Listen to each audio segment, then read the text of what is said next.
এবং কবিগুরু রবীন্দ্রনাথের ভাবনায় এটা একটা মনের উৎসব।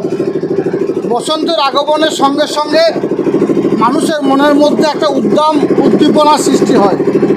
সারা বাংলার প্রত্যেকটি প্রান্তে জাতি ধর্ম বর্ণ নির্বিশেষে উচ্চ নীচ নির্বিশেষে সকল সম্প্রদায়ের মানুষের একটা জনসমাগম হয় এবং এটাকে ভিত্তি করে সারা বাংলার প্রত্যেকটি প্রান্তে আজকের দিনে দোল উৎসব পালিত হচ্ছে।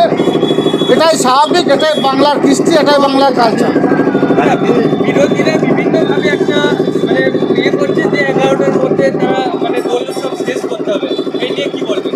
দেখুন, বিরোধীরা কি বলছে সেটা নিয়ে আমরা চিন্তিত নই। বীরভূম জেলা প্রশাসন, পুলিশ প্রশাসন অতি সক্রিয়তার সঙ্গে, যেমন আমাদের বোলপুর সংলগ্ন এরিয়ায় কমসে কম 500 পুলিশ দেওয়া আছে, মোতায়েন আছে। আমাদের নানুর পুলিশ ইন্সপেক্টর থেকে শুরু করে এখানে যারা দায়িত্বে আছেন তারা সকলেই আছেন এবং নানুরে যারা বিশিষ্ট সমাজসেবী বিধায়ক থেকে শুরু করে পিডিও সাহেব থেকে শুরু করে সকলেই মোতায়েন আছে। সকলেই এই দোল উৎসব যারা করছে তাদের সঙ্গে আছে। অতএব কোনো বিশৃঙ্খলা হবে না, আমাদের দৃঢ় বিশ্বাস। এবং যতক্ষণ পর্যন্ত বীরভূম জেলাবাসী নানুরবাসী চাইবে ততক্ষণ দোল উৎসব হবে।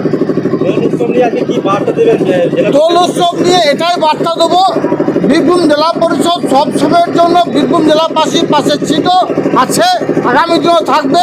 সঙ্গে সঙ্গে একথা বলবো, যেহেতু এটা রমজান মাহিনা চলছে, সেহেতু যারা দোল উৎসব পালন করছে আজকে জুম্মার দিন, যখন জুম্মার নামাজ পড়তে যাবে সেই টাইমে তাদের বস্ত্রে বা তাদের গায়ে যেন দোলের আবির না দেওয়া হয় সেটাকে সকল লক্ষ্য রাখার জন্য বলবো।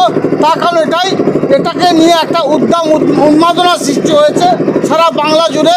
এই আনন্দের দিনে যেন নিরানন্দ না হয়, এটাই সকলের কাছে আমি আবেদন রাখবো আমাদের মাধ্যম দিয়ে।